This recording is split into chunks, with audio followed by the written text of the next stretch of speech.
randomly generate it. And so the last name that the computer settled on was Garner. And so his name would be Eric Garner. And I recall after saying the name out loud, wondering why it sounded so familiar, and yet I couldn't place the name, and I couldn't figure out why. And so I kept on repeating it to myself, Eric Garner, Eric Garner. And I remember asking myself if it was the name of like a past teacher or coworker. But at this point, time began to slow. I was immediately uncomfortable and I couldn't reason why. A few moments later, I realized that Eric Garner was the name of a Black man who was murdered by police. And the weight of this realization startled me. I had to pause my game. It wasn't fun. The pains of white supremacy had again found me in my own imagination. And so I could no longer imagine that this character could be named Eric Garner, who could enjoy this life in my fantasy worlds that existed beyond these realms. All I could think about was the final moments of the real Eric Garner's life caught on video before he was executed by police.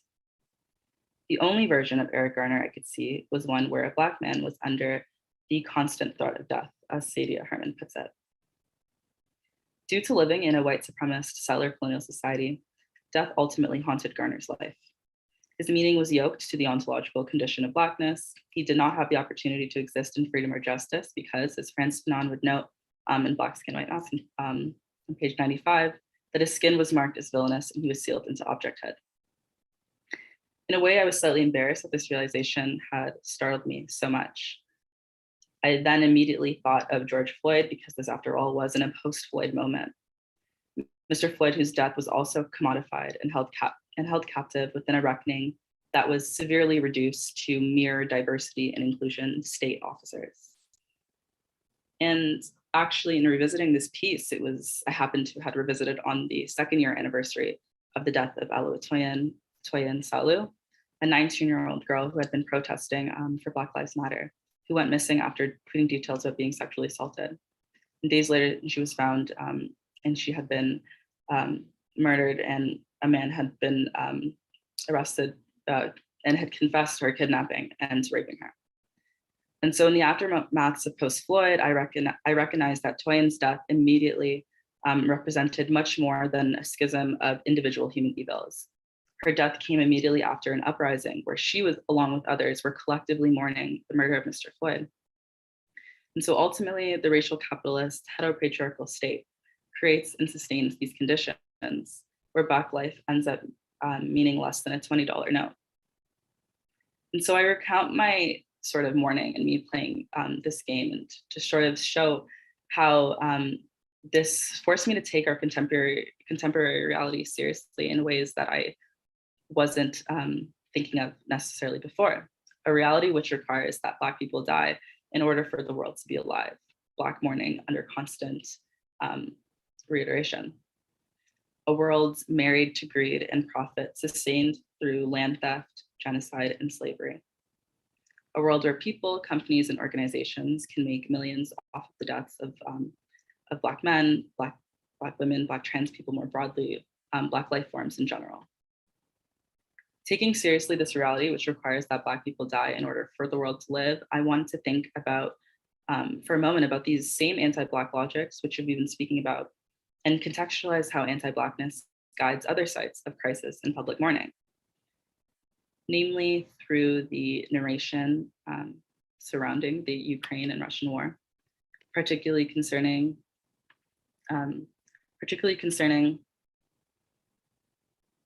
the crisis that allegedly could not happen to people whose skin was white and had blue eyes. Grammar and narration dictate importance and is the means for which values gets assigned. Thus, the state's encouragement of the war was not only because war in and of itself was incredibly profitable, but was also being lamented from these examples of nationalism and national collective mourning, is that these incoming refugees are white and thus more desirable. We saw this quite literally across borders and state lines when people were fleeing Ukraine, and Black Africans and Caribbeans visas were denied. We also saw the hands of white supremacist logic during similar denials of trans peoples attempting to leave Ukraine. In thinking here briefly with Harsha Walia, we can see that the border itself then is not neutral, and it's organized according to racial, gendered, sexual, and able-bodied logics, thus reminding us that quite literally how in this world, Black people's humanity is exchanged for commodity and sacrifice to sustain and maintain racial capitalism. Anti-Black logics become the grammar of white supremacy and hold people to believe in racial and gendered essentialisms that index the neoliberal valuing of capital above life. These pro-death logics are rampant and have become more challenging and have made us prone to grief even within spaces deemed as progressive or potentially progressive. Transphobia has been on the rise, really at alarming levels. And for many people, this wave of fascism has been divorced from the social phenomena, such as, in movements for Black lives and with the end of American abortion rights as well. And so I'd like to challenge us to think of these happenings as belonging to the same cancer rather than as separate phenomena. And this is because racial and gendered essentialisms are two sides of the same coin. Thus, to engage critically and ethically within these moments of intense fascism, we must, as Black feminists, condemn the transphobia coming sometimes from our own house, that we do not further perpetuate the grief walking that Black folk must do. And so this discourse, for instance, if we're talking about the rampant transphobia on protecting women or the category of womanhood to biology, is simply a mission to behest most people from this category and from humanity more generally. It's a return to their myth that biology determines everything, the same myth that makes Black people occupy a beast-like position. And so it's evident in remarks, for example, by feminists like Chimamanda Adichie, that their representation of Black womanhood is sometimes captive and held to an assigned female body confined to the Black birth canal, as Christina Sharp points out in The Wake. A state in which Black women are confined by the limiting logics of European humanisms, in which the child follows the condition of the unfree mother. Adichie and other transphobic claimed feminists cling to logic that cements Black women's to Euro-humanist feminist reproductive function and insists that the patriarchy's sole role is for men to dominate women. She does this, and so do others, through arguing that certain logics that men mean privilege and therefore women mean weakness. And she cannot recognize, and others, that investments into cis womanhood alone is violence, in that the idea is generating is that the only possibility of gender is only white man and white women. And so then Black womanhood or womanhood fixated on the beginning limits Black women into their biology, or rather to a reality that's fixed in the notion that certain bodies and thus certain life forms only exist to increase the human pool for white exploitation. The suppression of bodies from womanhood that do not begin as female only furthers this humanist notions of white supremacy. And so when time began to move again, and I was still in this character, I decided to keep my character's name as Eric Garner. I could still live in a fantasy world where my Black characters could live the perfect cookie-cutter life that I'd orchestrated. Lives where fantasy rather than white supremacy shape the interior possibilities of Black peoples. And so I tell this story because it speaks to the reasons of why we should imagine something larger than anti-Black violence, and why we should, according to Saidiya Hartman, imagine the end of the world. If I could have imagined the possibilities for Black life beyond our world, then I would not have been paralyzed by hearing my character's namesake. Rather than remembering the multitude of violence that resulted in the state-sanctioned murder of Eric Garner, I could have imagined a fictitious romance that felt good. And therefore, in the end of white supremacy, American romance, Saidiya Hartman offers us the opportunity to imagine more. She provokes us to question the world we are currently inhabiting and to think about the conditions which shape our living. Hartman invites us to imagine the end of the world and the type of life that we can live free from white supremacy, free from a constant state of Black mourning. She demands that we take seriously the question of apocalypse living and what freedom could look like. And if we do not do this, then like with certain Black transphobes and things like that, we risk being embraced into the violence of settler colonialism and white supremacy, whereby we're constantly polluted with Black pain, suffering, and death. Thus, we must be brave enough to take that risk to dream of this world's ending. we must dare to imagine the stranglehold of white supremacy, which appears, and this is a direct quote, the stranglehold of white supremacy, which appears so unconquerable, so eternal, that its only certain defeat is the end of the world, the death of man. And again, that was a direct quote from Hartman. Despite what appears to be an ending of humanity, what actually occurs is the beginning of life, the beginning of Black life in multiple Black life forms. The world's ending as we know it signifies the death of many systems of power implicated in regulating and restricting Black life. Intrinsic then to this definition of man as we come to know it in modern times is the humanist philosophy that supports meanings of progress and civilization over humanity. According to Fanon, man is what brings society into being. And that is a direct quote as well. Therefore, man becomes synonymous with white supremacist values that sustain the project of land theft, genocide, and slavery. And so for Hartman, this call for the death of man then simply means the righteous destruction of white supremacist ideology and domination. It's an end to the master and slave dialectic. It creates new possibilities. In other words, life and death become two ends of the circle of life for Black folk.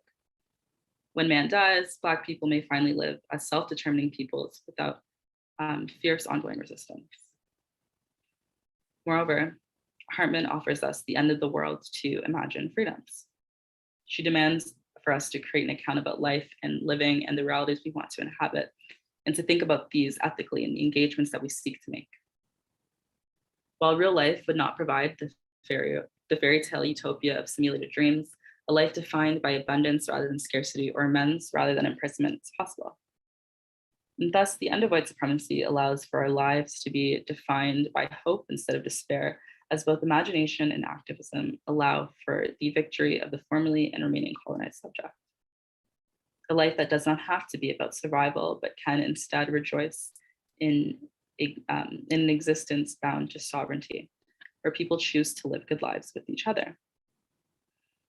And on a sort of ending with this notion of both hope and grief, we can see that for Black mourning, hope is still found within grief.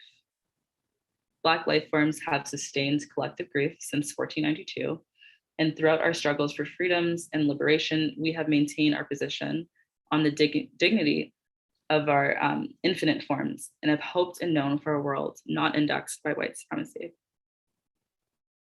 Thus, by imagining the end of the world, we are committing ourselves to grief as a marker of change. And as my paper, it's entitled The Affective Pain of Black Women, and I'll be centering Sarah Ahmed's affect theory, and also citing her paper, Sarah Ahmed's paper entitled The Contingency of Pain. So I'll begin. In her keynote address entitled The Uses of Anger, Women Responding to Racism, Audre Lorde theorizes about the utilities of anger for political action. Poignantly, Lorde prefaces the keynote address with affective relation, stating, "My response to racism is anger." In this address, Lorde troubles the presumed utilities of anger whilst also defending its overall function. In arguing that fear of or guilt towards anger teaches one nothing, Lorde offers a grappling with anger that does not bask in shame. Rather, Lorde encourages a sense of pride towards anger, as it is an affective tool consisting of ample information and energy. As she argues, if guilt leads to change, then it can be useful, deeming it as no longer guilt, but the beginning of knowledge. Lorde contests the notion that Black women must only use their anger in service to the salvation of others and or the learning of others, particularly that of the broader Black community and white people. She defends that Black women have developed intimate relationships with anger, using it for strength, force, and insight into the material world. She affirms the pain of anger, but praises it as a tool of survival, expressing her refusal to release it until there is something as powerful to replace it towards clarity. As she advises, I begin this quote, "Everything can be used except what is wasteful. You'll need to remember this when you are accused of destruction," end quote. In the article entitled Our Sons Under Siege, published in Essence magazine in 1999 by Barbara Reynolds, Reynolds prefaces with pain, stating, "My heart catches in my throat as I stand at the window of my suburban Maryland home and watch my 18-year-old son drive away to meet friends for the evening." End quote. In expression of fear, Reynolds adds, "Often before I hand him the car keys, I anoint him with oil, lay my hands on him, and remind him of God's love and protection. And with all that, sometimes I still can't sleep until I hear him unlock the door." End quote. This crippling fear experienced by Barbara Reynolds stems from the fact that her son is a young Black man in a country where white police officers can stop him on any pretext, breeding a scenario for potential escalation. From an evidentiary perspective, Reynolds recalls the police murder of Amadou Diallo, a 22-year-old immigrant from Guinea, West Africa, who was killed a year prior in the Bronx, New York, by police officers who misidentified him for a rape suspect. The grievous incident evokes Reynolds to convene alongside other Black mothers through pain, empathizing, "When I think of Diallo, I think also of countless Black men and boys who, like my son, are vulnerable to police aggression for no reason other than the color of their skin." The growing number of cases like Diallo's has Black mothers trying to protect them from the people who should be ensuring their safety. End quote. Thus, not only does pain serve as an operative emotion around which Reynolds and other Black women convene, it functions as a mediator between two or more things, people, objects, and/or elements undergoing a painful impression inflicted by an opposing force. So I'm just referencing Sarah Ahmed there in how this painful impression is coming about. In The Contingency of Pain, Sarah Ahmed queries about the significance of pain, its casualties and urgencies, arriving at the insight that pain is bound up with the fragility and vulnerability of the surfaces of the world we inhabit. End quote. Informing how we live in relationship to these surfaces that contextualize our surrounding environment. This is in 2002 that this was published. However, Ahmed emphasizes that it is not the sensation of pain itself that conceives or makes these surfaces, but rather such surfaces were already formed. The sensations of pain or pleasure usher these surfaces, which are persons, people, objects, places, things, ushers these surfaces into materialization, creating registers of emotion as an affect rather than simply registers of emotion as an effect. Here, Ahmed inverts the commonly understood relationship between emotions and our worlds. Rather than worlds making our emotions, it is our emotions that make and define our worlds. I repeat, rather than our worlds making our emotions, it is our emotions that make and define our worlds, or the things in these worlds, that sort of thing. According to Sarah Ahmed, it is through this intensification of colliding forces, of pain sensations, that multiple forces and worlds materialize, emphasizing their pre-existing forms. Through these flows of various pain sensations, things become read as either pain or pleasure. The worldly elements that oppose each other become more obvious through emotion, re-establishing their perceivably fixed relationships to one another. These relationships delineate the markings of surface, boundary, and fixity, in turn rendering borders of various objects, people, and things. So when these things, these worldly elements are relating to each other, these relationships seem to be fixed between these things. And so you have a painful relationship to something or a pleasurable relationship to something else because of the emotion that it elicits within you. Thus, pain can serve as a connector, something that can bring us closer to one another, or as a separator, something that pushes us away from one another. The establishment of these relationships, which comprise affective boundaries, can develop a sense of otherness between elements or certain things. According to Ahmed, Pain seizes us back to our physical bodies during times of internal or external dysfunction and transgression. This continuously urges a reestablishment and affirmation of borders and boundaries, the sensations of pain or pleasure as determinants of these borders and boundaries, these personal borders and boundaries, or these institutional borders and boundaries, or anything that we feel we have an affective relationship to, whether it's pain or pleasure. Through pain's presence as an affect, not an effect, as an affect, the resulting outcomes of affective pain manifest as an action, inaction, supposedly fixed judgments upon others, separation, unity, etc., shoring up through shapes and contours of our humanist gatherings. In 1989, about 10 years before Reynolds' piece, Our Sons Under Siege, the Toronto Black Women's Collective and Black women at York University use affective pain as a tool for intervention in their joint statement against police brutality. In this statement entitled, Support Black People and People of Color Against Police Brutality, the groups demand an end to police brutality on the working class, Black people of Toronto, and condemn such actions as racist in their intent and execution. Following condemnations of the police killings of two Black men, Lester Donaldson and Michael Wade Lawson, the women poignantly mentioned that it is not only Black men who feel the pain of police brutality, Black women do too. So this is in 1989. They continue, Black women too are beaten up by the police. I continue this quote. On Saturday, January 28th, I went to a Justice for Wade Lawson rally in Mississauga, and it was there for the first time that I heard a woman who was a victim of police brutality speak. Oftentimes, we as women are not given the opportunity to speak and let our voices be heard. So many are left with the impression that certain things, such as being beaten up by the police, don't happen to us.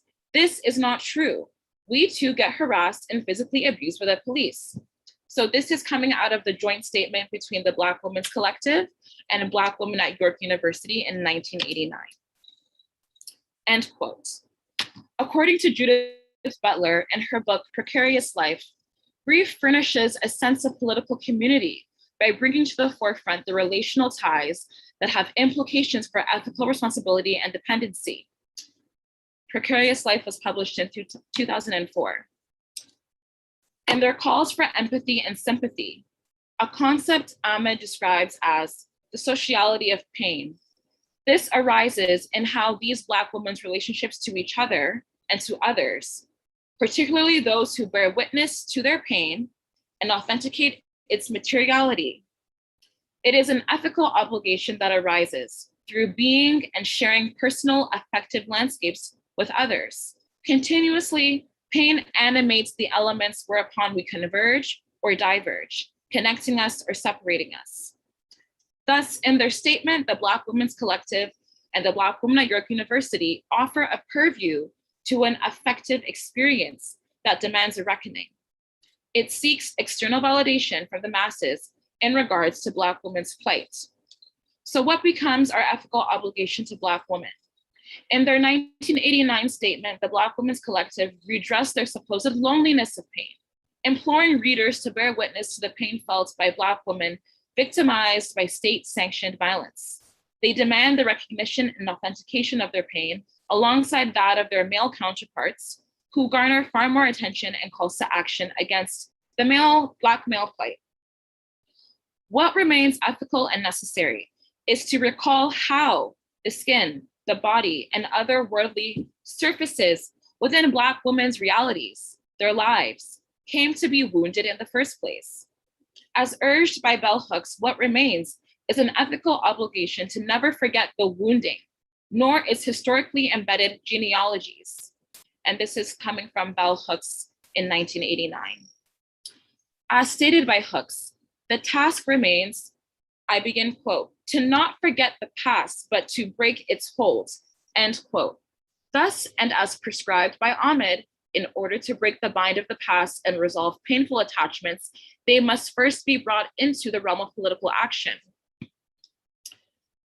In Lauren Berlant's piece, entitled The Subjects of True Feeling, Pain, Privacy, and Politics, Berlant posits that social transformation via political action can only be concretized if it moves beyond the field of its sensual experience, suggesting a contending with pain that resides beyond the physical form and within ulterior spheres or external spheres.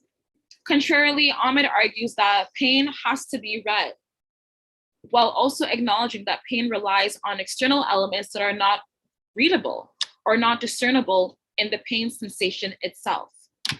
Pain's readability enters into a relationship with pain's intensity of feeling. The lack of transference or commitment between these two parts, between the readability of pain and its intensity. The lack of transference between these two parts is what may render such pain as unreadable and resistant to our desire for knowledge or morality.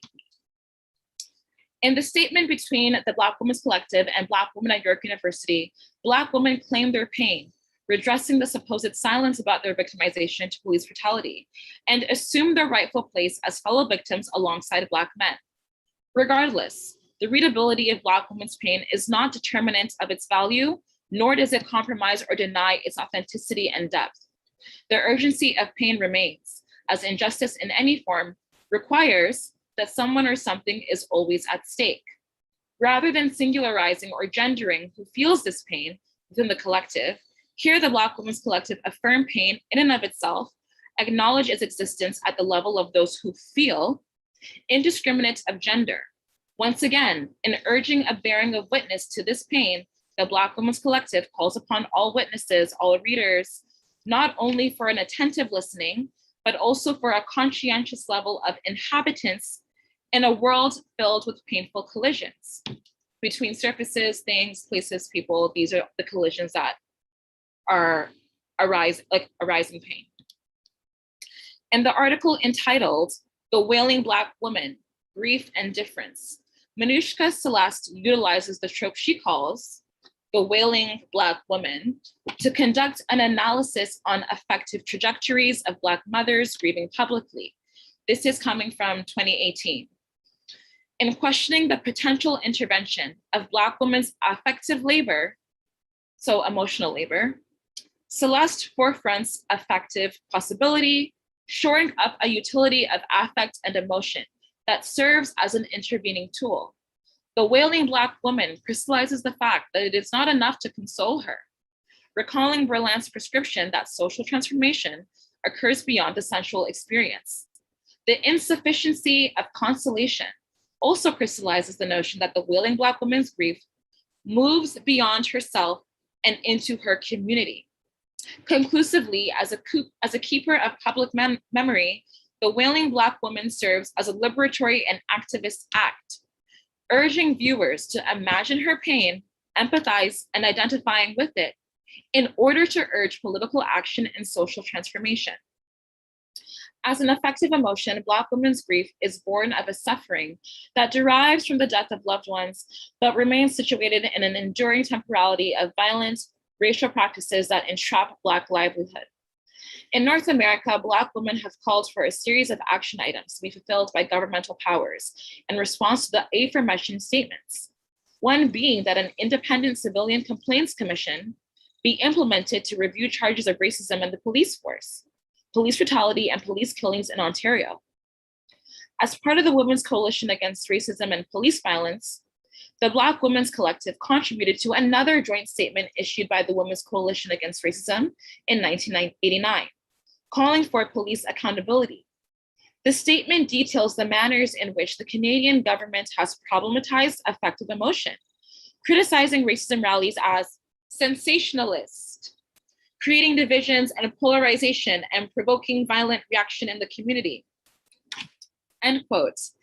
It is clear that rather than bearing witness to this pain and calls to action, the Canadian government opted to distance itself from onus, critiquing the sensation that they themselves provoke. Nonetheless, the Women's Coalition centers themselves within affect, stating, "We are here today in an environment of grief and rage, fear and action in the wake of the killing of 14 women in Montreal." So this is coming from 1989. There was that Montreal massacre. of 14 women. Every community must take the time to mourn this atrocity. Those killings only serve to strengthen our resolve in taking up the responsibility to speak out where all such injustices occur. So this is coming from the Women's Coalition statement with Black Women's Collective in 1989. Here, grief and rage, as stated in the statement, are present as incentivizing forces for the Women's Coalition.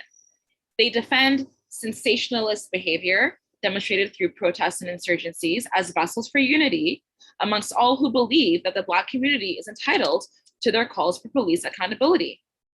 By 1989, it had been 10 years since the Black community urged for an independent civilian investigative body. The statement expressed its anger towards Solicitor General of Canada at the time, who offered a measly investigative body made of ex-police officers who had no interest for Black plight or concern for Black plight. The statement concludes by stating that an injury to one is an injury to all, highlighting the impression of external injuries committed by the Canadian government upon the skin of the Black community. Ahmed encourages a rethinking of political processes as encounters between constituents that embody injury, hurt, and pain sensations. Such encounters may be read as border disputes, materializing the collision of surfaces between antagonizing forces, such as the government, and those who are receiving this antagonization, who have been othered, such as Black people.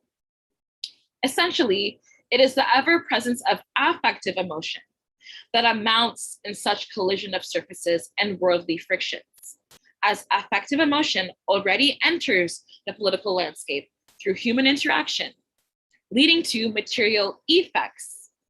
The question becomes not what is pain, but what it does. That is my paper. Thank you.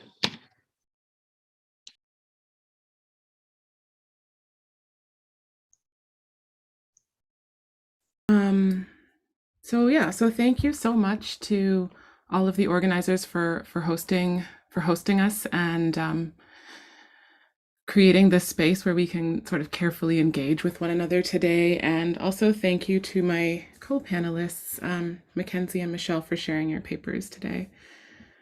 So my talk, or my paper today, is entitled Listening to Ghosts, Grieving Dispossession Through Horror.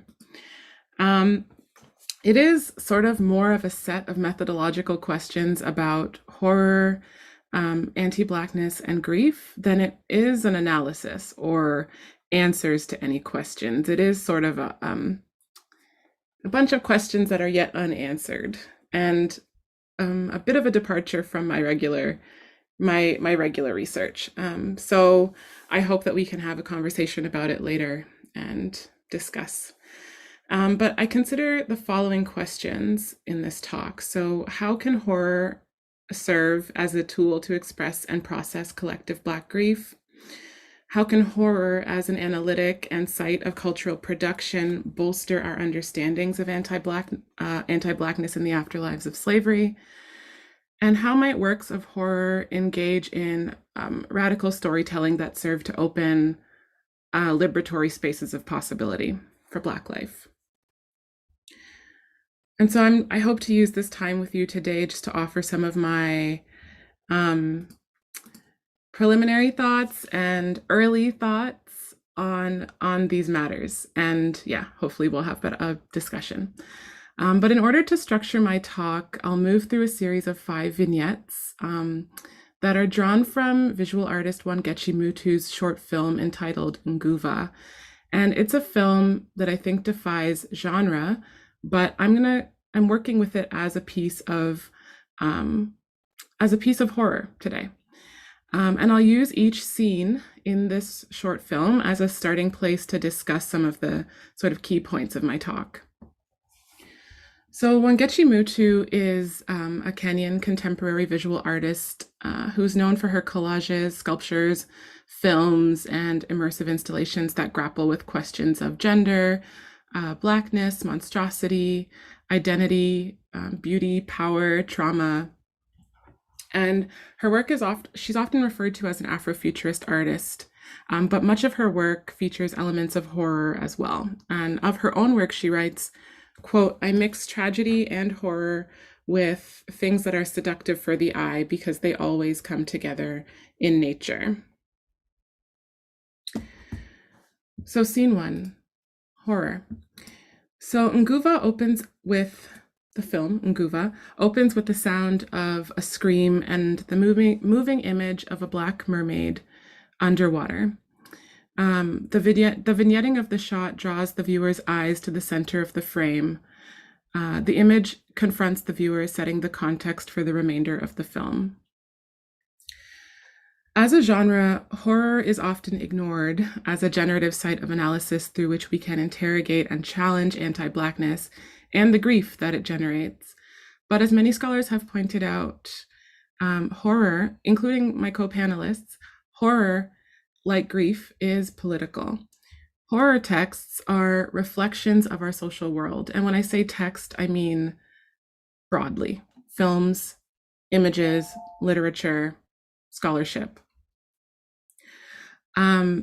So these texts are reflections of our social world and the societal structures that govern it, including patriarchy, anti-Blackness, cis and heteronormativity, capitalism, and settler colonialism.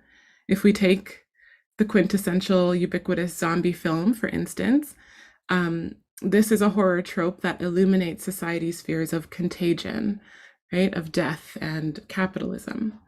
Or we can look at the haunted house, for example, and the ways in which hauntings force us to reckon with the wrongs and unfinished business of the past.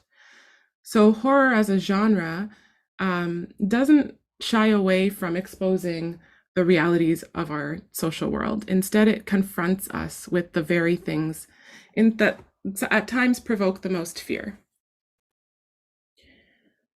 Film studies scholar Isabel Cristina Pinedo offers a racial and gendered critique of the genre and outlines 3 key descriptors of horror. And she writes, quote, 1, horror disrupts the everyday world. 2, it transgresses boundaries. And 3, it upsets the validity of rationality, end quote. Critic Robin Wood writes that horror happens, quote, when normality is threatened by a monster or the other, end quote. So horror is unsettling. Its investment is not in palatability or making the viewer comfortable. And as Pinedo goes on to write, horror, quote, compels us to confront the irrational, the disordered, ineffable, chaotic, and unpredictable universe which constitutes the underside of life, end quote. So an attention to the speculative possibilities of horror ought not to be taken as a dismissal of sort of the violence that horror as a genre has upheld. And I don't want what I'm offering today to be a denial of that violence, because not only do horror films and texts in general rely often on violence as a key narrative, but this violence frequently occurs at the expense of Black and racialized and Indigenous characters. The monsters in these films or texts are often represented as Black or as racialized. We can look at the example par excellence of The Creature at the Black Lagoon, right? Which is a classic horror film about exalting white femininity and protecting it from a shadowy Black creature from the depths. Horror, though, is more than simply a genre of cultural production. For Black people living in the wake of the transatlantic slave trade and through its contemporary manifestations in mass incarceration, in brutality across institutions, in shortened lifespans and high maternal mortality rates, horror is also, to quote Ryan Pohl, a structuring paradigm. As Tuck and Rhee write, quote, colonization is as horrific as humanity gets. Settler colonialism is an ongoing horror made invisible by its persistence. The snake in the flooded basement, end quote. I add the same about anti-Blackness. As an analytic, horror can be mobilized to understand and critique the material, psychic, and even affective nature of anti-Blackness. And as a genre, beyond solely gore and violence, although those things are present a lot of the time, horror created by Black writers, filmmakers, and artists can deconstruct and rupture normative discourses and be a site through which we can maybe open new pathways toward a more agentive and speculative form of storytelling or counter storytelling.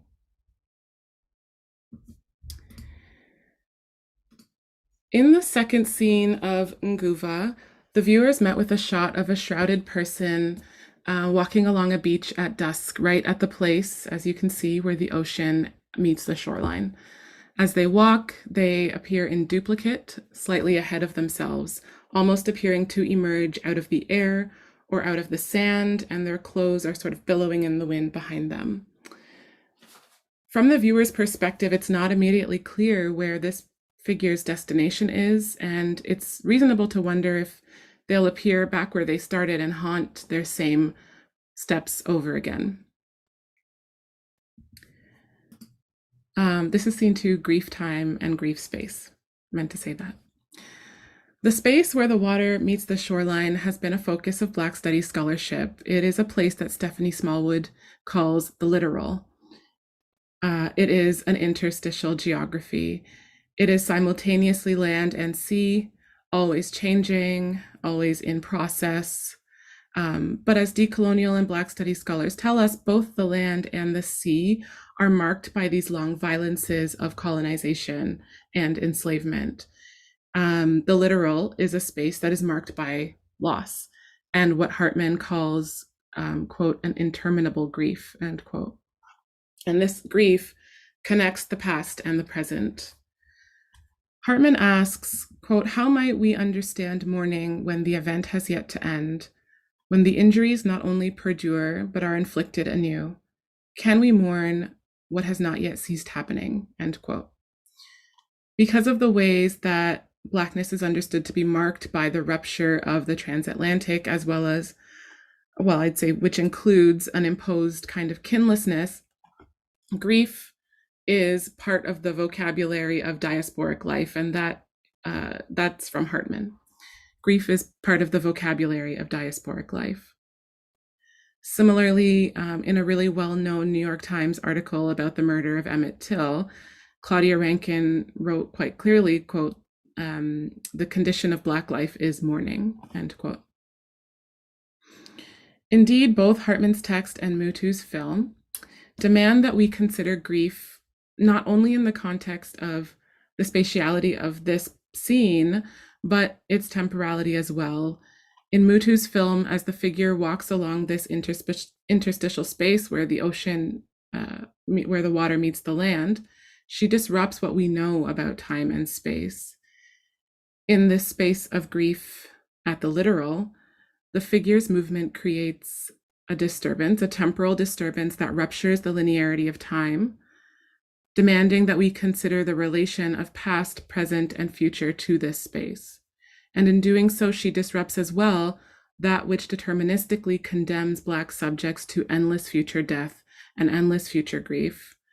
The time of modernity that asks Black and colonized people to wait for freedom, and in which we are always 100 seconds from midnight on the doomsday clock, which we are right now, according to the doomsday clock. Scene 3, ghosts and future ghosts. In the third scene of Nguva, the viewers met with a shot of a forested area where a ghostly veiled woman in black creeps like a witch across the frame looking around. A second specter of her appears, moving in the opposite direction at the same time. Her body appears translucent and ghostly. Thinking with horror means thinking with ghosts and phantoms and haunting. Following Toni Morrison, an attention to ghostliness can tell us about the ways in which Black subjects are made invisible and absent. As an analytic, ghostliness and haunting can attend to the role of memory, of grief, and willful forgetfulness, as well as the ways in which histories of anti-Blackness are repressed and shrouded in silence. at least in dominant discourses.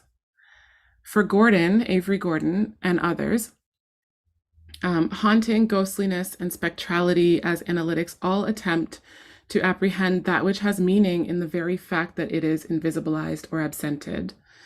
They attempt to articulate a vocabulary with which to consider what they call seething presences, that's a quote, that are very much there and yet not there.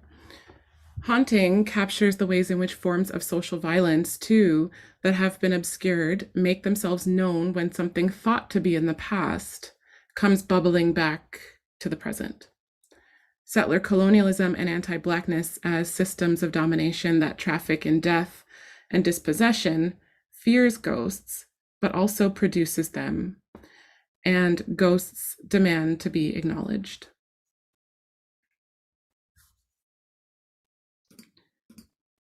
Scene 4, we want to be our own monsters. And that's a quote from Walida Imarisha, who co-edited Octavia's Brood.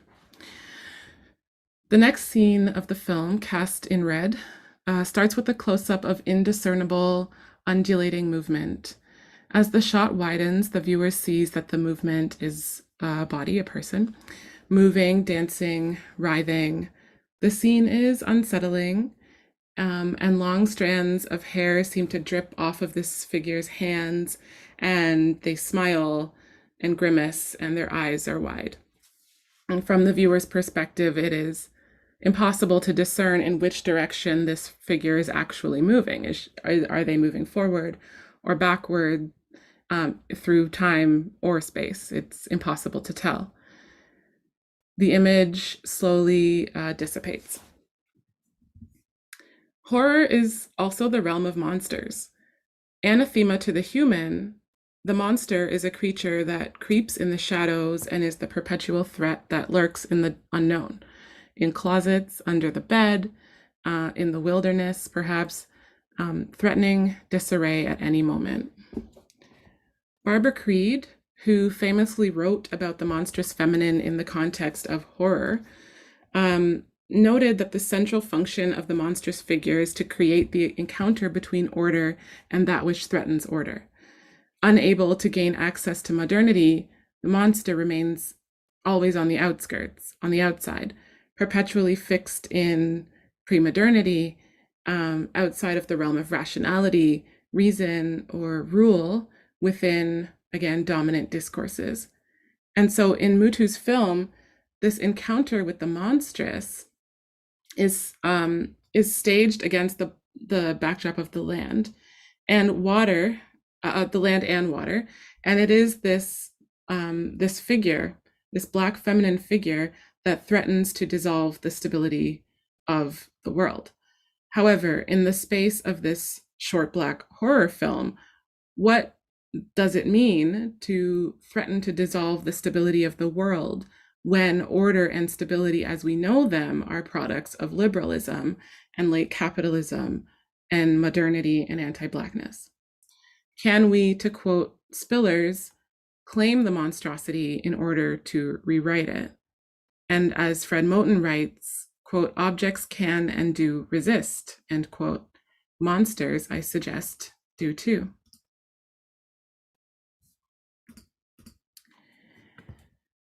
So scene 5, the work of ghosts and monsters. In the final scene of Nguva, we are confronted with a shot of the mermaid lying on the grass. Light is emanating from her face and eyes, and almost like a fish out of water, she appears to gasp and then take what we could presume to be her last breath.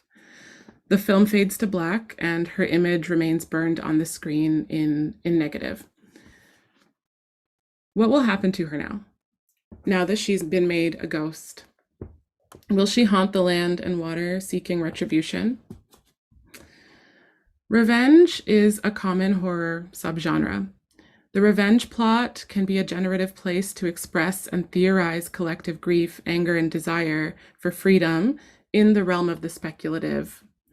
So Tuck and Ree write, quote, unruly and full of desire, unsettling, around the edges of haunting, whispers revenge, the rage of the dead, a broken promise, a violent ruin, the seeds of haunting, an engine for curses. Revenge and justice overlap, feed and deplete each other. Revenge is one head of the many-headed creature of justice, end quote. They go on to write that the act of, quote, wronging wrongs is the work of now and future ghosts and monsters, the supply of which is ever growing, end quote. In Revenge Capitalism, Max Haven distinguishes revenge from what they call an avenging imaginary. An avenging imaginary is not about individualized acts of revenge. Rather, it is a liberatory, abolitionist stream of sustained collective action against a system that continues to enact enormous injustice and dispossession. As Tuck and Ree note, revenge is not often something we spend time theorizing because it's considered maybe too risky or too unprincipled. So to be clear, I feel like I have to say this, maybe I don't have to say this, but this is not a call for like a vengeful brutality or violence. And I say this in recognition of the ways in which capitalism breeds vengefulness. But if we think for a moment with revenge or this avenging imaginary in the context of this film and in the realm of the speculative and fictional, perhaps we can understand it as a demand to repay an unpayable debt, to appease the ghosts and the monsters that systems of domination like anti-Blackness and settler colonialism produce. Perhaps we can think with revenge as not unrelated to justice, something which in the realm of the speculative opens space for us to think with collective anger and collective grief and to express grief, a space in which we refuse to accept empty and repetitive apologies offered by institutions, one that acknowledges collective exhaustion and honors a revolutionary and abolitionist imaginary that, yes, dismantles and tears down this world in order to build it anew. So to conclude, yes, I have probably asked more questions than I have likely answered in this talk, but it is my hope that I have for a moment taken horror seriously as a generative site of inquiry and speculative or form of speculative cultural production that can create space for us to think and talk and move through grief. So thank you, and I look forward to our discussion.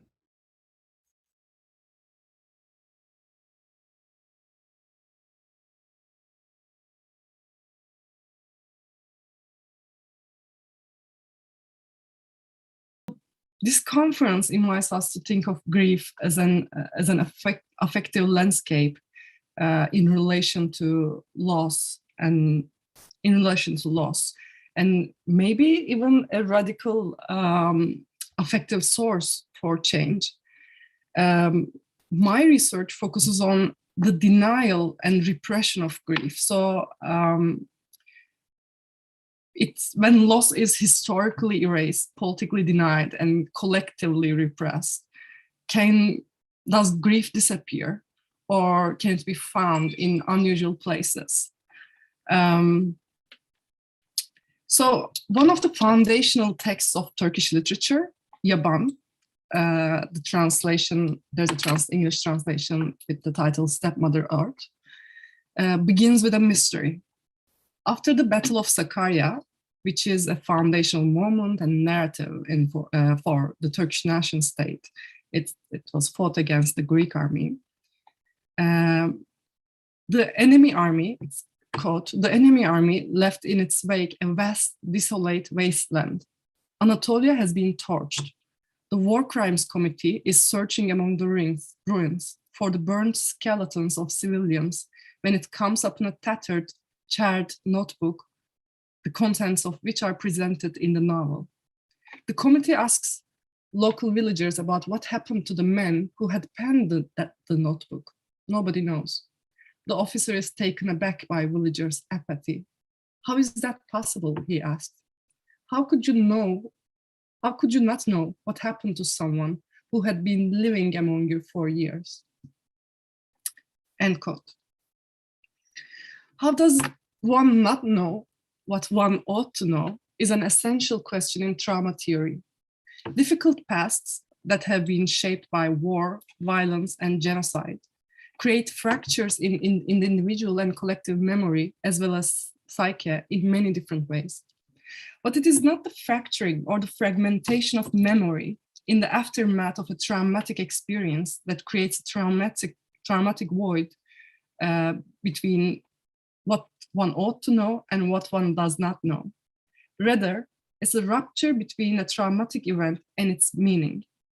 The canonical texts of trauma theory posit that the traumatic experience is precisely what evades comprehension in its experience, in the experiencing of a given event in the first place. When our capacity to make sense of the world is crippled, we find that the words we need to depict that injury also escape us. That is why trauma returns and seeps into the present through flashbacks and the symptoms of an unknowable memory.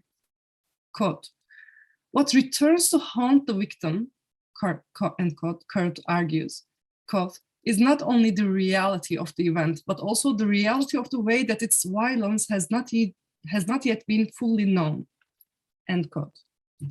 The ungraspable nature of world-shattering experiences imbues victims with a kind of traumatic unknowability, which is then passed on to other lives, relationships, and future generations. There is another side, however, to the gaps of knowledge associated with difficult pasts. Histories of racial and colonial violence are often concealed by the very same socioeconomic structures, truth regimes, and discursive and affective economies that are constituted by that violence.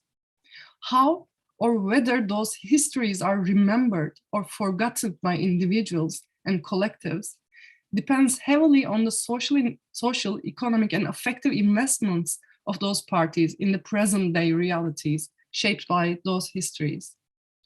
The issue of how one does not know what one ought to know is framed as a question of privilege and complicity, as well as of exploitation and domination in post-colonial scholarship.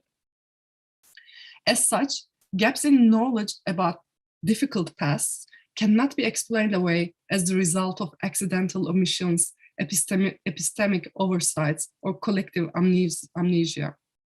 Rather, as has been discussed in recent scholarship about epistemologies of ignorance, this willful ignorance is actively produced in ways that maintain racial oppression and colonial structures that privilege certain groups while marginalizing, dispossessing, and exploiting the rest of the population. In the work of Manu Vimalasari, Juliana Peix, and Alyosha Goldstein, this, quote, aggressively made and reproduced, effectively invested and effectively distributed type of ignorance, quote, is transformed into an act that they refer to as colonial unknowing. In that sense, we do not forget or ignore, but actively unknow as the consequence of a profound investment in maintaining the failure to comprehend the realities of colonialism. So the crisis of knowledge in these two bodies of literatures, trauma theory and post-colonial scholarship, seems to dwell on different aspects of well-known binaries. Unknowability in trauma theory entwines an event, while unknowing in post-colonial scholarship immerse in a structure. An unconscious, passive relationship with the unknowable is imagined in the former, while an active, conscious act of unknowing is posited in the latter. While victims lie at the heart of traumatic unknowability, perpetrators, accomplices, and those who benefit from unknowing are addressed in the scholarship on willful ignorance. However, traumatic unknowability does not just encapsulate victims' unconscious responses to traumatic events, nor does colonial unknowing solely occur within the bounds of a structure in which perpetrators consciously ignore and forget. Rather, as I argue here, Some forms of collective loss can only be understood in the entangled simultaneity of these two crises of knowledge. In my work, I respond to the question of how we do not know what we ought to know by investigating this complex relationship between traumatic unknowability and colonial unknowing. And grief, denied, repressed, obfuscated, transformed, play a key role in it. But let me give you a brief context about the afterlives of the Armenian genocide and the ghostly existence of the Armenians in Turkey. The modern Turkish state was founded in 1923 on the ruins of what remained from the Ottoman Empire after World War I. Just 8 years after lands that had been occupied by Armenians for 3,000 years were methodically and brutally emptied of their populations, and approximately 1 million Armenians were killed in the process of the so-called deportation.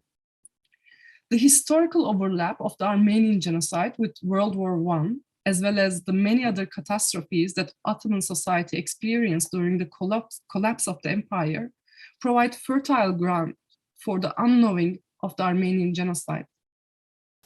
To this day, official and popular discourses in Turkey regarding the Armenian issue are constructed around a war causality narrative that willfully ignores and unknows the systematic expulsion and extermination of Armenians, which was carried out with the aim of Turkifying Anatolia. However, we should also bear in mind that the years surrounding the Armenian genocide were full of catastrophic traumas for many of the people living under Ottoman rule. Between 1912 and 1923, the Ottomans suffered heavy losses in the two Balkan wars. In varying degrees carried out, were complicit in a genocide against the Armenians, and endured 4 years of conflicts during World War I, which was followed by 4 more years of combat during Turkey's national struggle, or as it is called in Turkish, War of Independence, against the occupation of the allied powers of Britain, France, Russia, Italy, and Greece.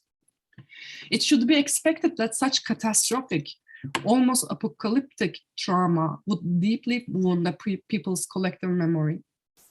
While it is true that much has been repressed, much also is actively unknown. That is why approaching the Armenian genocide in Turkey necessitates working through binaries such as victim and perpetrator, event and structure, unconscious and conscious, and remembering and forgetting, while also moving beyond them. Memories of mass violence, complicity, and confiscation are faced by official history in Turkey, which presents the past in a dream configuration. The crisis of knowledge is a two-way street. Traveling in one direction, the Turkish dream is a dream about a people's awakening amidst catastrophe.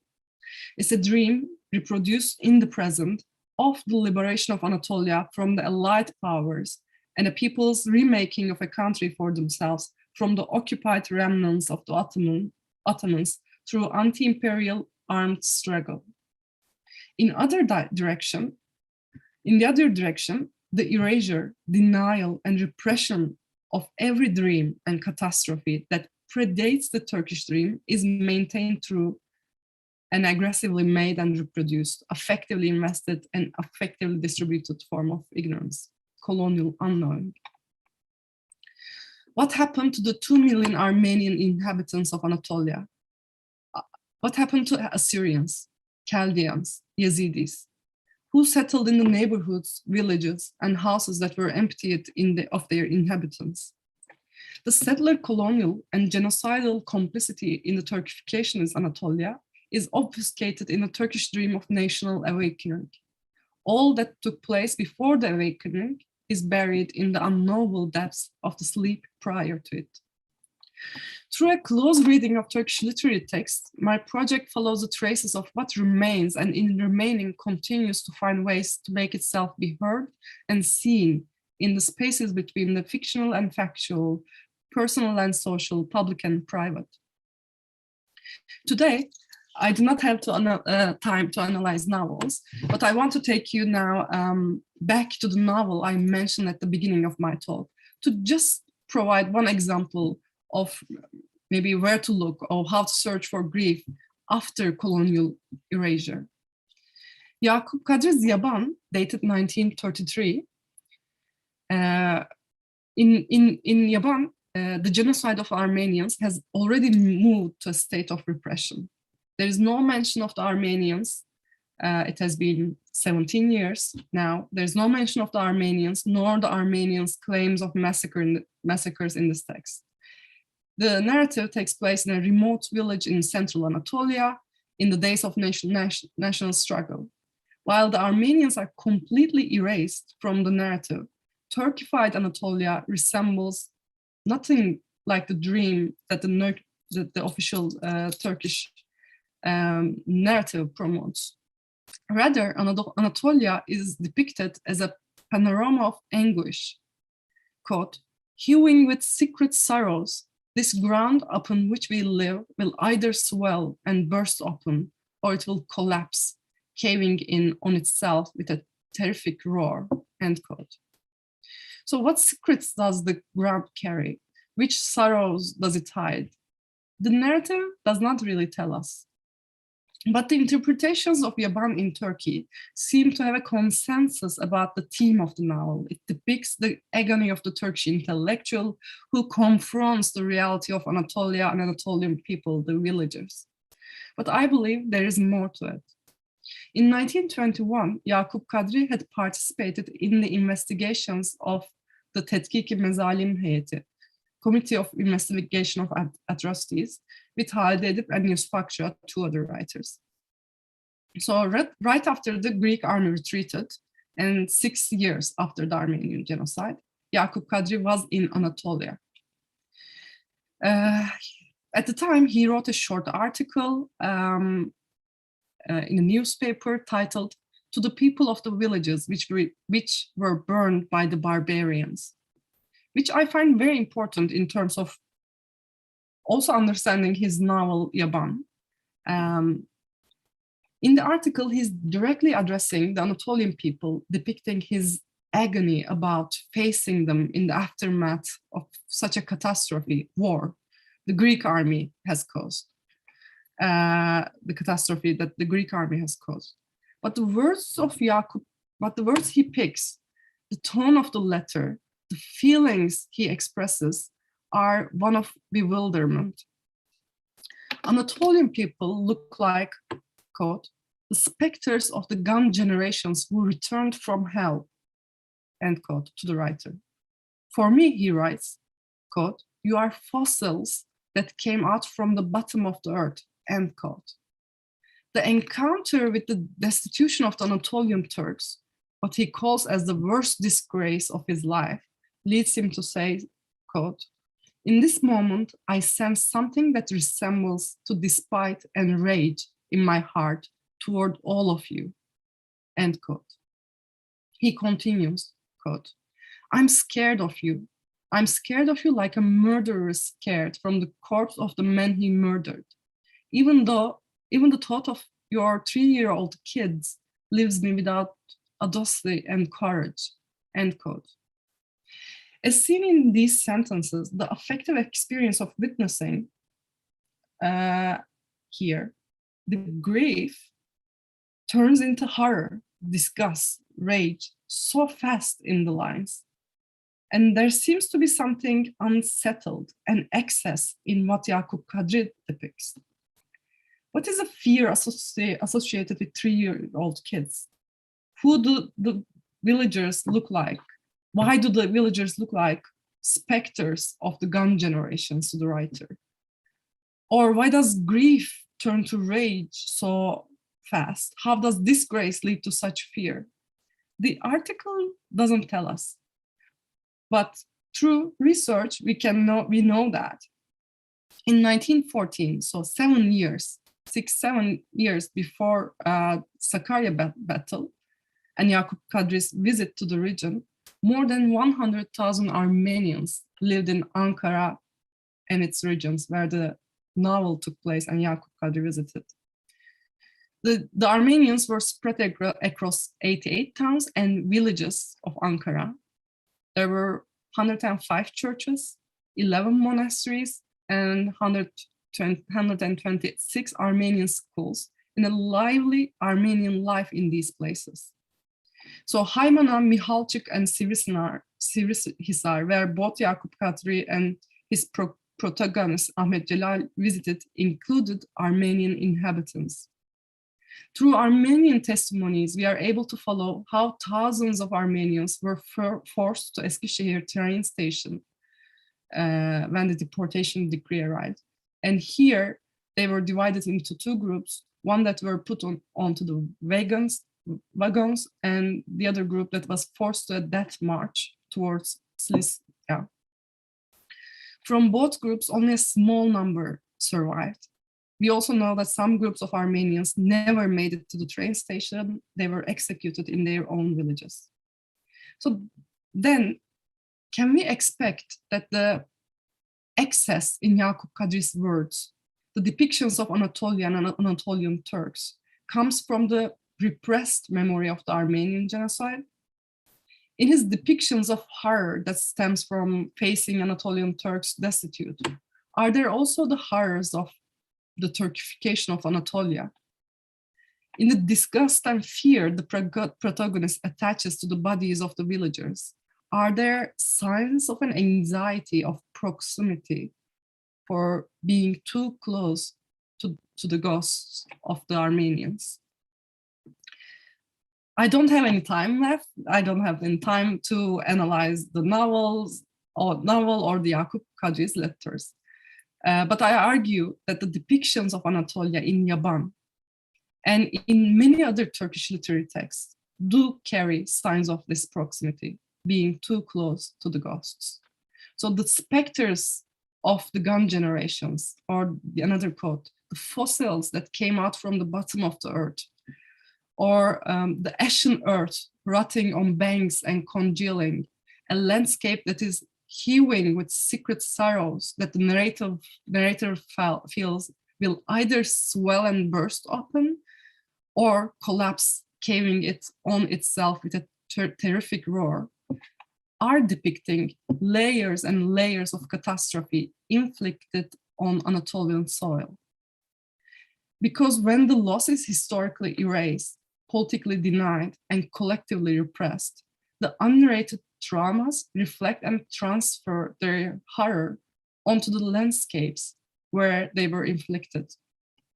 In Turkish literary texts, the mountains and valleys carry the echoes of the unmourned.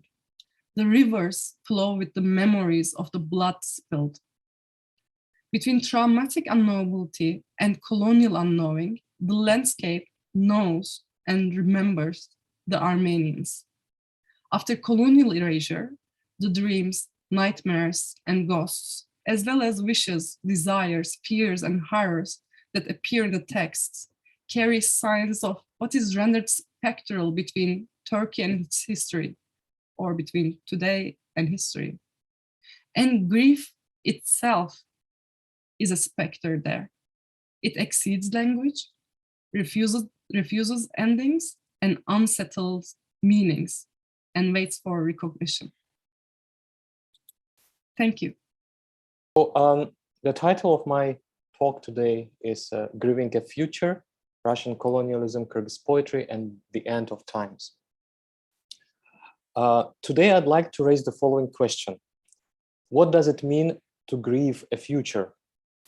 This question is at the heart of my talk, and I'd like to reflect on it by discussing two pre-Soviet Kyrgyz bards, Kalğulbay Ulu and Arslanbek Buylash Ulu.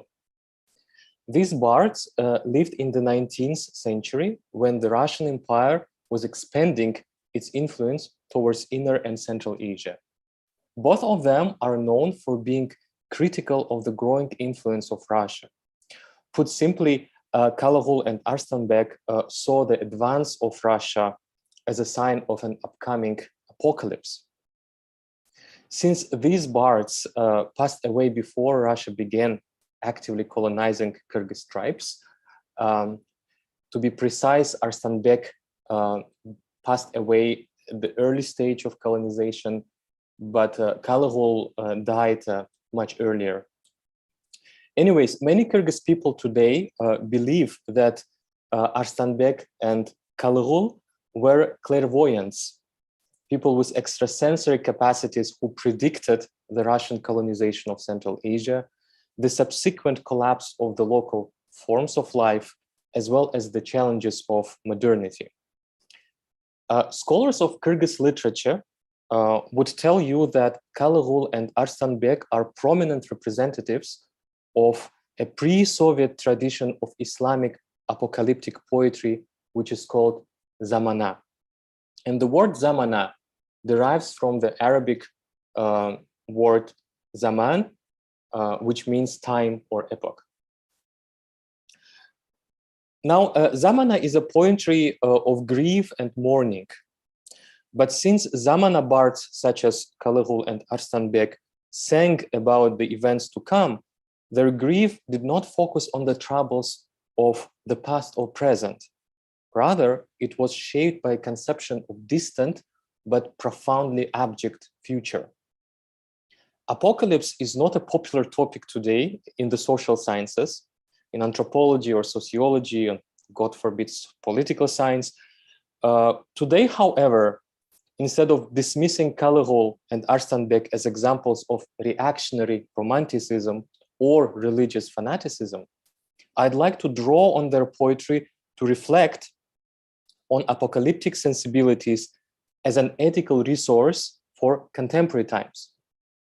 In other words, my question is, how can the trope of apocalypse inform our attempts to imagine and anticipate the future of Anthropocene? Before I move on to this question, I'd like to say a few words about the Kyrgyz people, about their political context before the onset of the Russian colonialization. In the 19th century, the people who, under Soviet rule, would become the Kyrgyz nation constituted several tribes that inhabited the foothills of the Tian Shan Mountains and the Fergana Valley. They were Muslim pastoral nomadic communities with no permanent attachment to a particular territory. Through the 19th century, the Kyrgyz tribes were surrounded by three large polities, which you can see here on the map. So in red here, we see the territory inhabited by Kyrgyz tribes in the 19th century. So to the north from Kyrgyz, there was the expanding Russian Empire. To the east, there was the Qing Chinese Empire. And to the south, there was a Khanate of Kakand. Throughout the 19th century, the Khanate of Kakand was expanding to the north and subjugated a number of Kyrgyz tribes. Not willing to submit to the authority of Kakand, some tribes reached out to the Russian Empire and asked for protection. At that time, the Russian Empire already controlled a large part of Inner Asia and was advancing to the south. Ultimately, by the end of the 19th century, Russia not only gained control over the Kyrgyz tribes, but also colonized most of Central Asia, including, surprise, surprise, the Khanate of Kakand. So this was the context in which both Kalıgul and Arslanbek lived and composed their poetry. Their poetry, they became famous mostly in the first half of the 19th century and the early second half of the 19th century, exactly at the time when Kyrgyz tribes were squeezed between the Khanate of Kakand and Russia. Also, I'd like to note that in the absence of written culture, Kyrgyz nomads relied on oral tradition. So Arslanbek and Kalıgul transmitted their poems orally until they were recorded at the beginning of the 20th century by early Soviet ethnographers. Now, this is a brief background, and now I'd like to read a few excerpts from the most popular poems by these bards or poets. So first, let's focus on Arslan Beg. His most popular poem is called Tar Zaman, which can be roughly translated as the time of grief. Our elders and our learned people told us that there will be a time when a yellow-skinned, blue-eyed Russian will come. He will harvest our grass and he'll occupy the land. Everything in this world he will forcefully take. What kind of time is this, my people? By the way, the translation is mine. It is very non-artistic. It's from the Kyrgyz original, but my intention is to convey the meaning. When that Russian comes, multiple cities will emerge, but our settlements will vanish. The child of your womb will become his soldier. He'll take the lands that give us bread. He'll take the foals from our mayors. He'll take the bravest of our men. Great suffering will fall on our people. That time is the time of grief. The rich will thrive and prosper, but the poor will bleed and mourn. This is a very long poem, but these are a few examples of how Arslan Beg imagines the consequences of Russian colonization.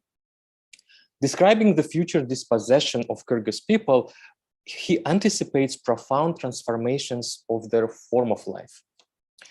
More specifically, throughout the poem, Arslan Beg talks about changing ethical norms, everyday habits, and also speculates that Islam, the major religious tradition of the Kyrgyz people, would vanish as a result of colonization. Now let's move to Kaligul, and his main and most famous poem is called Akhir Zaman. Here the title can be translated roughly as the end time, and also the title here alludes more explicitly to the Islamic tradition. Specifically, it derives from the notion of Akhiru Zaman in Arabic. So now, let me read a few excerpts. Esteemed ancestors passed to us vague image of the final time. Unlike the holy prophet Adam, those people will be short in size. Unlike all those who came before, they will be rude to their neighbors, not looking for the grassy valleys. On bare stones they will be settled.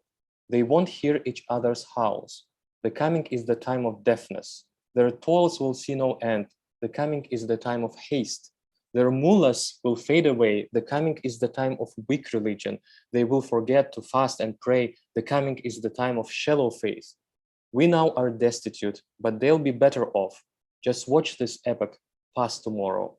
Ours is the time of dearth. The coming is the time of sorrow.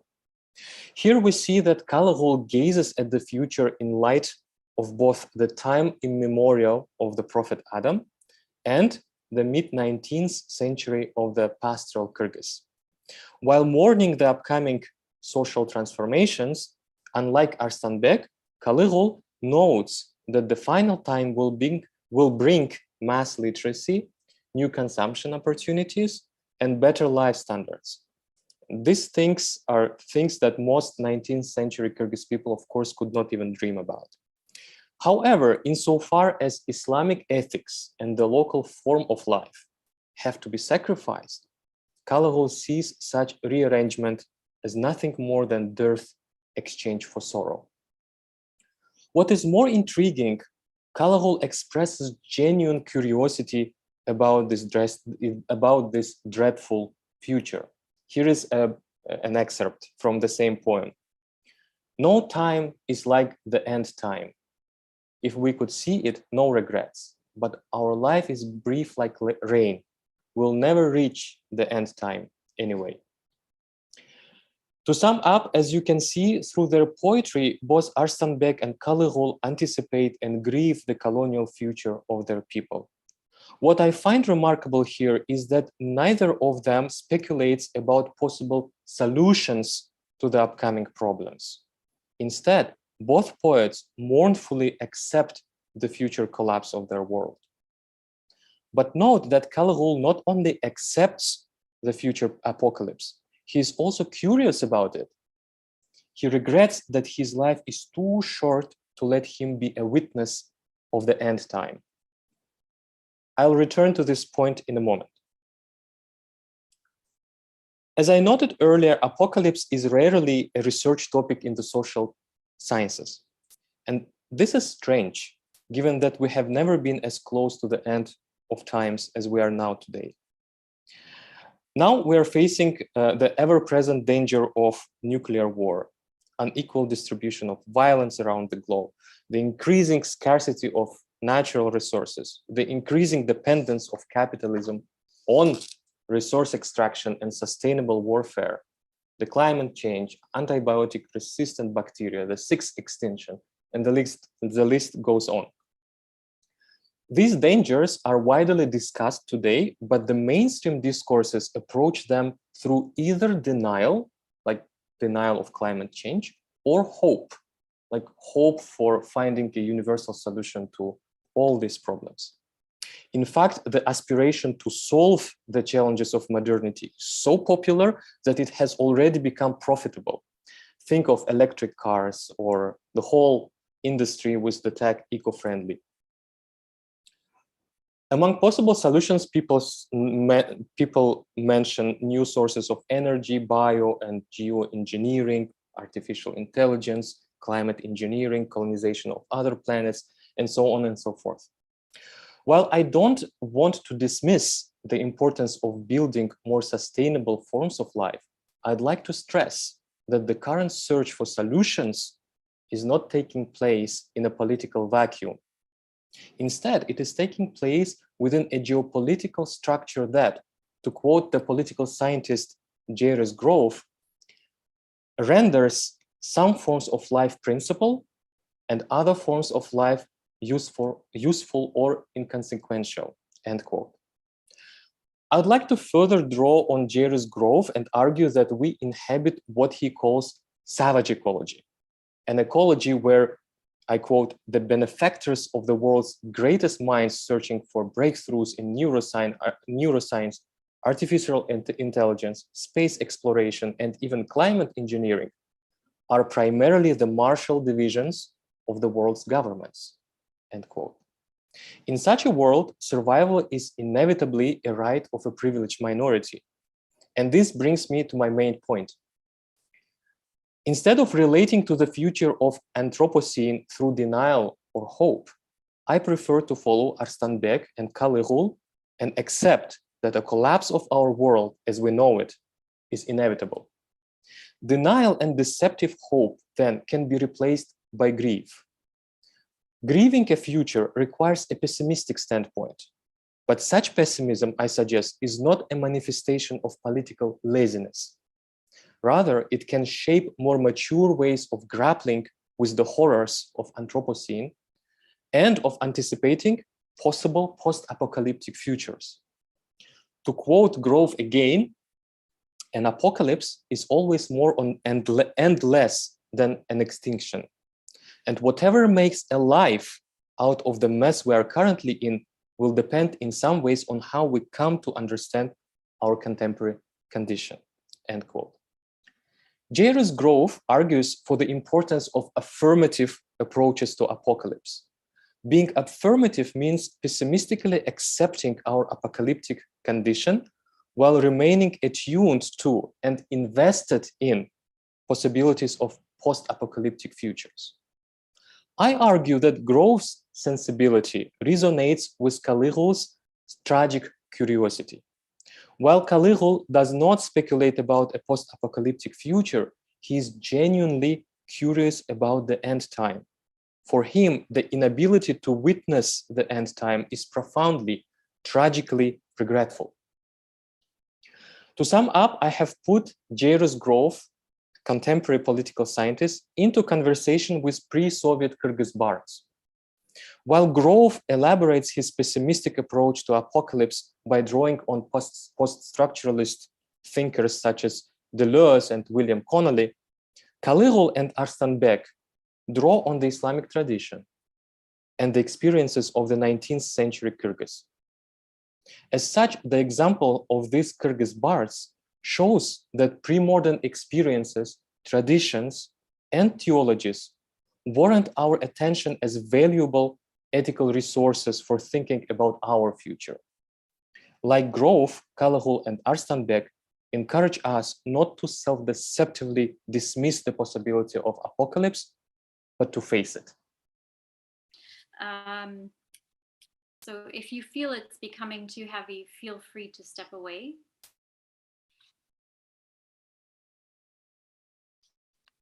And I also want to caution against drawing comparatives to communities, even though genocide is a reality for many.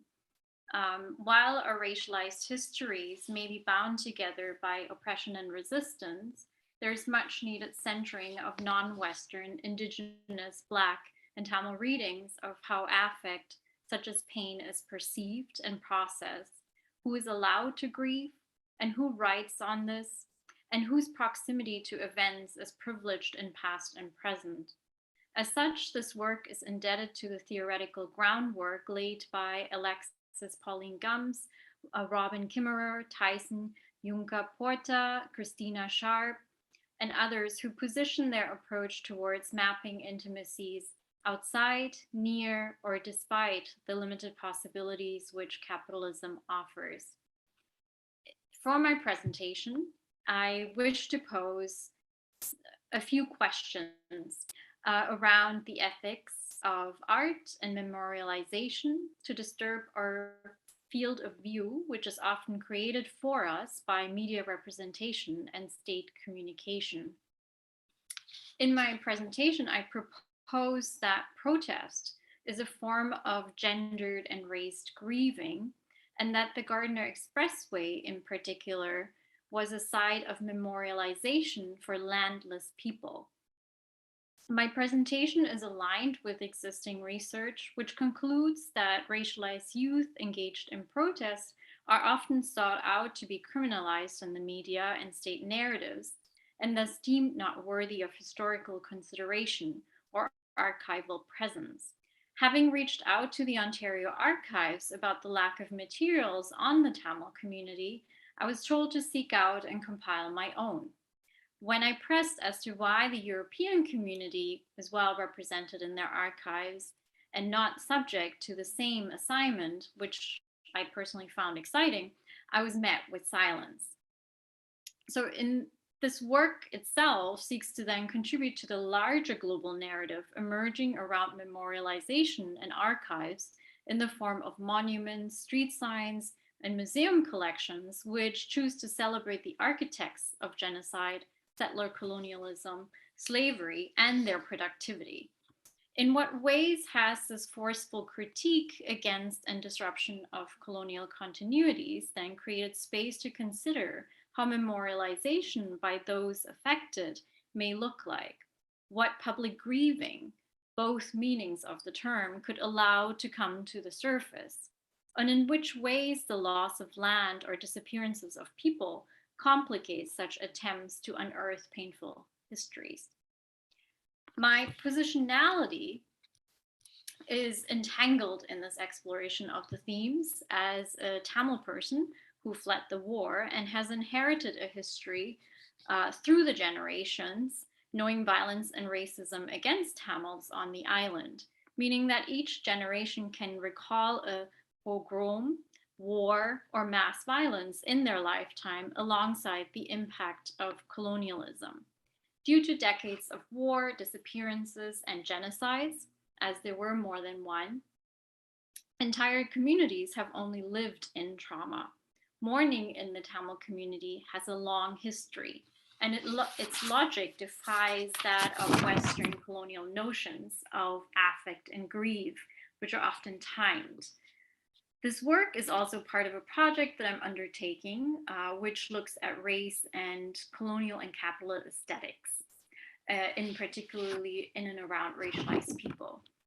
And so to give you a bit of context for those of you who are not familiar with local histories, In May 2009, over 5,000 Tamil people had stormed onto the Spadina ramp to the Gardner Expressway, which is a major artery connecting the downtown core of Chakranto to the rest of the greater Chakranto area. They demanded that media and politicians alike pay attention to the genocide that was about to unfold on the island of Sri Lanka, if not already in progress. The idea to get on the ramp was a call to action, which came about spontaneously by youth using social media, and at that time it was Facebook and on their cell phones, to pivot a large crowd to the Gardner Expressway, a crowd which had already been at Queen's Park and also various embassies, but was continued to be ignored in those locations, which are highly politicized spaces, political institutions, versus the highway was seen as a neutral space, a conduit, so to say, between the suburban and the urban population. Drawing on long-standing historical strategies of civil disobedience, as observed on Turtle Island, and here examples from the indigenous and Black communities abound, as well as during anti-colonial struggles on the island. On the island itself, surrounded by heavy artillery, the people of the northern and eastern region, in their final moments, which transpired in the so-called no-fire zone, meaning people who were unarmed, and among those people who had been hospitalized, were herded into the zone and then proceeded to be shot to death. However, the island's chauvinist government refutes any death toll data, has a long record of pardoning and freeing war criminals who have faced prison time or would have otherwise faced prison time, and refuses to acknowledge the large number of people it has disappeared since the 1980s. In fact, the island became famous for ranking highest on two data points: disappearances of civilians and journalists. The numbers game is to evade responsibility. The government continues to deny and instead chooses to celebrate its perceived victory by aggressive neo-colonial strategies, which entail militarization of war zones, illegal settlements, and removal of people from their homes and land, if not disappearances, sexual violence, or the erection of many religious and military statues worshiping masculinity. The landscape has been altered by the number of statues that are illegally placed in areas which are predominantly Tamil. So returning to the question of how many people were in the war zone, the state will not say, except when they counted how many land plots or houses they took, they categorized them as abandoned, as people were fleeing. The number the current state then cites is 300,000 Tamils, of which more than half no longer exist. The genocide itself has been declared by the United Nations and the Canadian government as an unquestionable historical tragedy which transpired. Yet, if you ask a Sri Lankan official on the island about the events, they will deny the number of deaths. Try to publicly mourn a Tamil person who was murdered, and you will be arrested, beaten up, spat at, disappeared, or the arrest will likely follow a lengthy incarceration until death or disappearance. The mothers who ask about their children since 2009 are met with apathy and evasion. The tactic by the government is to wait out their deaths so the inquiries stop. If the last person to hold your memory or know your name is gone, then you can be erased. A record, on the other hand, is easier to delete. The Gardner Expressway that evening was full of people, particularly mothers with their children and young women leading the front line. Spending late hours on a cold night in tow, were treated as any racialized protesters have been historically in Canada. Instead of stating that racism and sexism permeated the perception, description, and evaluation of events, the media and public largely chose to hide this in thinly veiled or direct comments ranging from disrupting Mother's Day, importing conflicts, ungratefulness, or calling people terrorists, a term which has been inscribed onto Indigenous, Black, Sikh, and Tamil bodies through Canadian state laws. Even after these protests, On the 10th anniversary in 2019, media representation continued to suggest that the protests were of little use and failed to accomplish what they set out to do. Mostly male scholars and leaders of the Tamil community were represented in interviews, and while opinions ranged about the events themselves, there was a dominant theme repeated that this protest was not productive, or as one scholar put it, not the best tactic, or failed to have distinct leaders. These existing analyses are skewed in gender misrepresentation of events, but also miss out or even ignore what photojournalists were showing from the front lines. These were the people leading protests, organizing, and even staging images of the massacre that the state media on the island kept out of the news, and the media here was not adept at getting from the sources on the ground. What is still amiss is not only a much needed corrective to past and current depiction of the protest on the Gardiner Expressway in media, and perhaps questioning which voices are continued to be left out, but also a way in which a protest led by women on the front lines has been dismissed as ineffective through a Western lens of productivity, goal setting, and achievements. If we instead view grievances and grieving as part of a process employed for and by Tamil communities in protest, then it escapes the colonial logic of needing a starting, an endpoint, an outcome, a concrete definition.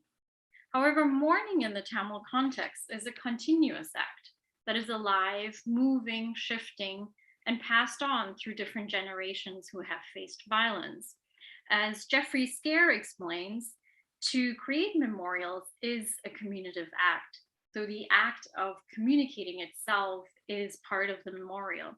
When people pass away, for instance, in Tamil culture, you host the local community in a public setting, such as your front yard, who then engage in a combination of airing grievances or injustices, loud wailing led by women, and holding each other, crying profusely.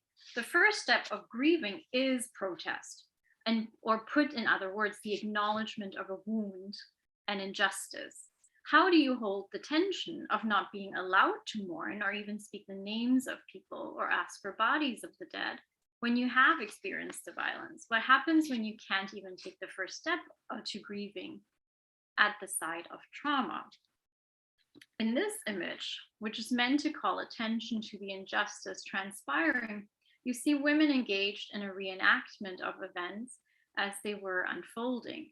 Yet it is also a reenactment to allow for grieving that the rest of the crowd was experiencing, something the media could not have picked up on while focused on the critique that children and elderly were being endangered, that school-aged children were out late.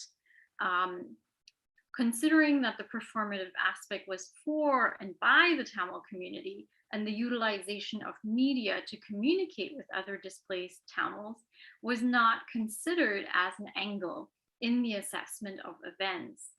Though scholar Daphne Jayapal's work stands out in her feminist critique, noting the widening of our technological gaze, primed to view any participation of women in protests as something against the colonial and racial order, as calling them infantilized. So a lot of the protesters were mistaken to be children when in fact they were first and second year university students, called irresponsible for coming onto the Gardiner Expressway in the first place, unfit parents. It wasn't as, when you look at it in the context of other protests where children were present as well, this concern was not raised. In particular, the protests which had taken place previously with cyclists who brought their children onto the Gardiner. And again, so as I mentioned before in the opening, the racialization and gendering of protests often produces these scripted reactions, which are racist and sexist in nature. So rather than seeing them as a revolutionary act, they get dismissed. She writes, since womanhood is constructed through gender, ethnic, and racial divisions within the nation, protests provide a powerful side to unpack how essentialized role of women frames them not only as the nation's biological and symbolic reproducers, but also as its ideological reproducers. Though this reading of the women leads her to conclude that the combination of cyber and on-the-ground activism renders them passive combatants, given also the historical trajectory since the 1980s, where women's participation as armed combatants, suicide bombers, war widows, female-headed households, and feminist peace activists are roles that have come up over and over again. I would diverge here from a binary discussion of white, non-white, men, women, state, people, towards one where grief becomes integral to protest. Most of the racist responses to the protests were framed around people importing their politics, which they supposedly should have left behind. However, in rendering the narrative of distance and invoking a false sense of ethics of proximity between the island and Canada, white ideology was being reasserted. The charge being those concerns about one's origin country to be discarded for integration into Canadian society. Again, what has been neglected in much of this discourse, as I argue, has been the need to separate the overlapping of what media theory has already postulated is our capacity to sympathize actually depends on geographical and cultural proximity. Our ability to believe, send aid, or even relate to tragedy depends on both markers. However, in examining the discourse of grief through a Tamil lens, through an Indigenous or Black lens, this land and race-based aspect fails in application. What I want to end on is to consider that during the protests, the people were aware that there would be no graves to grieve. The land had been taken away by the military. The same reason refugees found themselves on Turtle Island. And whether to shift the line of inquiry towards does endless mourning depend on the mass of people who could succumb to the violence, especially when you don't have the numbers to make it legible, or is it the number of people who continuously mourn for your loss that make it matter? Thank you.